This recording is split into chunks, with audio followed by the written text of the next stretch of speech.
ಬೇಲೂರು ಪಟ್ಟಣದ ಐತಿಹಾಸಿಕ ಶ್ರೀ ಚನ್ನಕೇಶವ ಸ್ವಾಮಿ ದೇವಾಲಯದಲ್ಲಿ ನಡೆಯಲಿರುವ ಜಾತ್ರಾ ಮಹೋತ್ಸವ ಹಾಗೂ ರಥೋತ್ಸವ ಸಂಬಂಧಿಸಿದ ಪೂರ್ವಭಾವಿ ಸಭೆಯಲ್ಲಿ ಶಾಸಕ ಎಚ್.ಕೆ. ಸುರೇಶ್ ನೇತೃತ್ವದಲ್ಲಿ ಸಭೆ ಕರೆಯಲಾಗಿತ್ತು. ಈ ವೇಳೆ ಸಭೆಯಲ್ಲಿ ಶಾಸಕ ಎಚ್.ಕೆ. ಸುರೇಶ್ ಮಾತನಾಡಿ ಜಾತ್ರಾ ಕಾರ್ಯಕ್ರಮಗಳ ವಿವರಗಳನ್ನು ನೀಡಿದರು. ಮಾರ್ಚ್ 21ನೇ ತಾರೀಕಿನಿಂದ ಜಾತ್ರಾ ಮಹೋತ್ಸವಕ್ಕೆ ಚಾಲನೆ ದೊರೆಯಲಿದೆ. ವಿಶೇಷವಾಗಿ ಮಾರ್ಚ್ 31ರಂದು ಬ್ರಹ್ಮರಥೋತ್ಸವ ಮತ್ತು ಏಪ್ರಿಲ್ 1ರಂದು ನಾಡರಥೋತ್ಸವ ಭಕ್ತಿಭಾವದಿಂದ ನಡೆಯಲಿದೆ. ಬ್ರಹ್ಮರಥೋತ್ಸವವನ್ನು ಸ್ಥಳೀಯರು ಮಾತ್ರ ಎಳೆಯುವ ಪರಂಪರೆ ಇದ್ದು, ನಾಡರಥವನ್ನು ಇಡೀ ಜಿಲ್ಲೆ, ರಾಜ್ಯ ಹಾಗೂ ಸಮಾಜದ ಎಲ್ಲಾ ವರ್ಗಗಳ ಭಕ್ತರು ಒಗ್ಗೂಡಿ ಎಳೆಯುತ್ತಾರೆ. ಅದೇ ದಿನ ಚನ್ನಕೇಶವ ರಥವನ್ನು ಕೂಡ ಎಳೆಯಲಾಗುತ್ತದೆ ಎಂದು ಅವರು ತಿಳಿಸಿದರು. ದೇವರ ತೇರನ್ನು ಒಬ್ಬರೇ ಎಳೆಯಲು ಸಾಧ್ಯವಿಲ್ಲ. ಸಾವಿರಾರು ಲಕ್ಷಾಂತರ ಭಕ್ತರು ಸೇರಿ ಎಳೆಯಬೇಕು.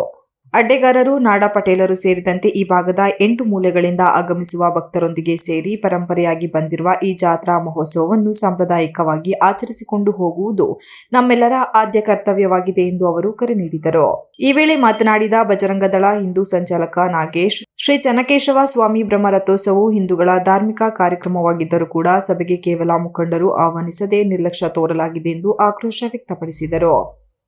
ದೇಗುಲ ಆಡಳಿತ ಮಂಡಳಿ ಮಾಜಿ ಸದಸ್ಯ ಯು.ಟಿ. ಕೇಶವಮೂರ್ತಿ ಮಾತನಾಡಿ, ರಥೋತ್ಸವಕ್ಕೆ ಆಗಮಿಸುವ ಭಕ್ತರಿಗೆ ಸೂಕ್ತ ವ್ಯವಸ್ಥೆ ಕಲ್ಪಿಸುವುದು ಅಗತ್ಯ. ವಿಶೇಷವಾಗಿ ಕೊಳವನ್ನು ಸ್ವಚ್ಛಗೊಳಿಸಿ ಭಕ್ತರಿಗೆ ಸ್ನಾನಕ್ಕೆ ಅವಕಾಶ ಕಲ್ಪಿಸಬೇಕು. ಪೊಲೀಸ್ ಇಲಾಖೆಯಿಂದ ಸಮರ್ಪಕ ಪಾರ್ಕಿಂಗ್ ವ್ಯವಸ್ಥೆ ಮಾಡಬೇಕು.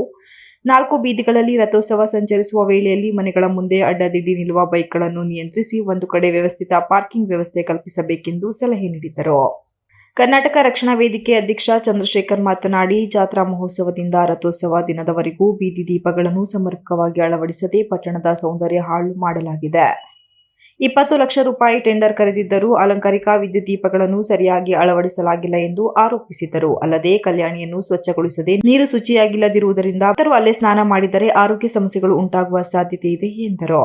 PSI SG. ಪಾಟೀಲ್ ಮಾತನಾಡಿ, ಕಳೆದ ವರ್ಷದ ಜಾತ್ರೆಯಲ್ಲಿ ಬಿಗಿ ಬಂದೋಬಸ್ತು ಕಲ್ಪಿಸಲಾಗಿತ್ತು. ಈ ವರ್ಷವೂ ಪ್ರತಿಯೊಂದು ಪ್ರದೇಶಗಳಲ್ಲಿ ಪೊಲೀಸ್ ವಾಹನಗಳ ಮೂಲಕ ಮೈಕ್ ಜಾಗೃತಿ ಮೂಡಿಸಲಾಗುತ್ತದೆ. ಹೆಚ್ಚು ಕಳ್ಳತನವಾಗುವ ಪ್ರದೇಶಗಳಲ್ಲಿ ವಿಶೇಷ ನಿಗಾ ವಹಿಸಲಾಗುವುದು. ಜಿಲ್ಲಾ ಪೊಲೀಸ್ ವರಿಷ್ಠಾಧಿಕಾರಿಗಳ ಆದೇಶದ ಮೇರೆಗೆ ಹೆಚ್ಚುವರಿ ಪೊಲೀಸ್ ಬಂದೋಬಸ್ತು ಕಲ್ಪಿಸಲಾಗುವುದು. ಭಕ್ತರ ರಕ್ಷಣೆಗೆ ಹಾಗೂ ಒಡವೆಗಳ ಭದ್ರತೆಗೆ ಹೆಚ್ಚುವರಿ ಸಿಸಿಟಿವಿ ಮತ್ತು ಬ್ಯಾರಿಕೇಡ್ ವ್ಯವಸ್ಥೆ ಕಲ್ಪಿಸಲು ಮನವಿ ಮಾಡಿದರು. ಇದಕ್ಕೆ ಉತ್ತರಿಸಿದ ಶಾಸಕ ಎಚ್.ಕೆ. ಸುರೇಶ್, ಸಂಬಂಧಪಟ್ಟ ಎಲ್ಲ ಇಲಾಖೆ ಅಧಿಕಾರಿಗಳಿಗೆ ಸ್ಪಷ್ಟ ಸೂಚನೆ ನೀಡಲಾಗುವುದು ಎಂದು ಹೇಳಿದರು. ಪುರಸಭೆ ಇಲಾಖೆ ಜಾತ್ರಾ ಅವಧಿಯಲ್ಲಿ ಕುಡಿಯುವ ನೀರಿನ ಟ್ಯಾಂಕರ್ ವ್ಯವಸ್ಥೆ, ಸ್ವಚ್ಛತೆ, ಮೊಬೈಲ್ ಟಾಯ್ಲೆಟ್ ವ್ಯವಸ್ಥೆ ಕಲ್ಪಿಸಬೇಕು. ಕಡೂರು, ಬೀರೂರು ಭಾಗಗಳಿಂದ ಬರುವ ಭಕ್ತರಿಗೆ ತಂಗುವ ವ್ಯವಸ್ಥೆ ಮಾಡಬೇಕು. ಸಾರಿಗೆ ಇಲಾಖೆ ಜಾತ್ರಾ ಮಹೋತ್ಸವದ ಕುರಿತು ಬಸ್ಗಳಲ್ಲಿ ಜಾಹೀರಾತು ನೀಡುವುದರ ಜೊತೆಗೆ ಹೆಚ್ಚುವರಿ ಬಸ್ ವ್ಯವಸ್ಥೆ ಕಲ್ಪಿಸಬೇಕು. ವಿದ್ಯುತ್ ಇಲಾಖೆ ನಿರಂತರ ವಿದ್ಯುತ್ ಪೂರೈಕೆ ಖಚಿತಪಡಿಸಬೇಕು.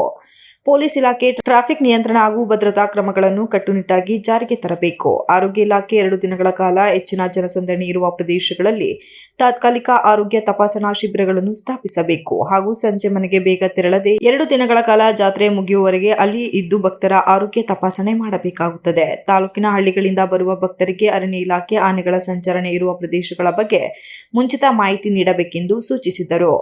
ಯಾವುದೇ ಗೊಂದಲ ಸಮಸ್ಯೆ ಇಲ್ಲದೆ ಬ್ರಹ್ಮರಥೋತ್ಸವ ಹಾಗೂ ನಾಡರಥೋತ್ಸವ ಸುಸೂತ್ರವಾಗಿ ನಡೆಯಲಿ ಎಂದು ಇದೇ ವೇಳೆ ಶಾಸಕರು ತಿಳಿಸಿದರು.